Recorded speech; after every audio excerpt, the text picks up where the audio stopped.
Assalamualaikum, halo semua. Tak terasa ya, pandemi COVID-19 telah berlangsung lama dan sekarang kita telah memasuki masa adaptasi kebiasaan baru. Berkaitan dengan hal ini, maka pada kesempatan kali ini kita akan membahas mengenai nilai-nilai pengembangan pendidikan multikultural di sekolah atau di masyarakat dengan judul Membaru dalam Semangat Pendidikan Multikultural pada Masa Adaptasi Kebiasaan Baru. Di masa adaptasi kebiasaan baru, pendidikan multikultural masih dapat dilakukan melalui pembelajaran daring dengan tetap berorientasi pada 3 program kegiatan pembelajaran multikultural. Yang pertama, program berorientasi pada materi, yang kedua, program yang berorientasi pada peserta didik, dan yang ketiga, program yang berorientasi sosial. Pertama, program yang berorientasi pada materi dilakukan dengan menyisipkan nilai-nilai pendidikan multikultural dalam kompetensi inti pembelajaran. Adapun nilai-nilainya antara lain adalah belajar hidup dalam perbedaan, membangun saling percaya, menjunjung tinggi sikap saling menghargai, terbuka dalam berpikir, dan resolusi konflik. Kedua, program yang berorientasi pada peserta didik.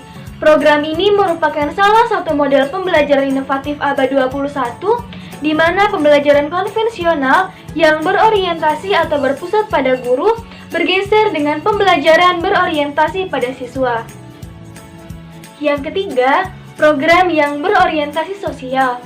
Program yang berorientasi sosial yaitu sebuah program yang bertujuan untuk meningkatkan sekumpulan pengetahuan multikultural pada peserta didik dengan secara langsung melibatkan mereka dalam aktivitas yang mengandung interaksi sosial di masyarakat. Melalui kegiatan ini diharapkan dapat memberikan dampak signifikan dalam peningkatan toleransi berbudaya serta lahirnya sikap dan perilaku menghormati perbedaan yang ada.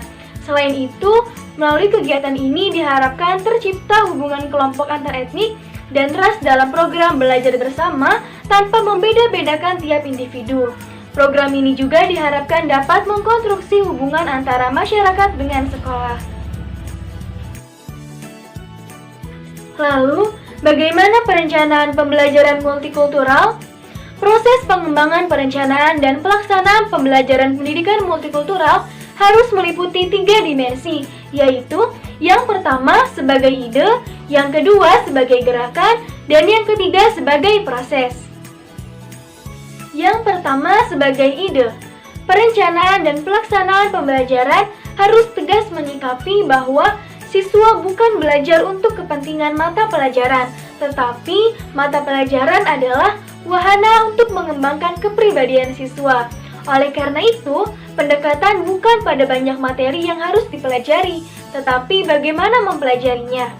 Pendekatan multikultural mampu menjadi media pengembangan budaya lokal. Kemudian dari budaya lokal menjadi dasar dalam pengembangan budaya nasional yang nantinya menjadi dasar dalam pengembangan budaya universal. Pengembangan, perencanaan, dan pelaksanaan dalam dimensi ide harus jelas mengungkapkan hal ini. Kemudian harus tercermin dalam pengembangan, perencanaan, dan pelaksanaan pembelajaran.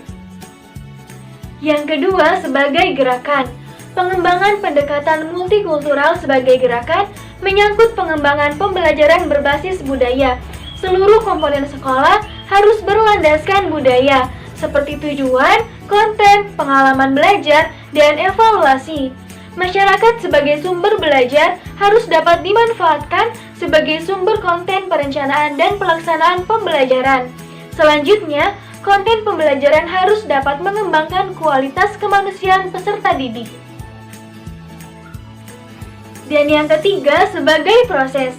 Ada 4 hal yang harus diperhatikan guru dalam mengembangkan pendidikan multikultural sebagai proses, yaitu yang pertama, posisi siswa sebagai subjek dalam belajar, yang kedua, cara belajar siswa yang ditentukan oleh latar belakang budayanya, yang ketiga, lingkungan budaya mayoritas masyarakat dan pribadi siswa adalah entry behavior kultural siswa, dan yang keempat, lingkungan budaya siswa sebagai sumber belajar.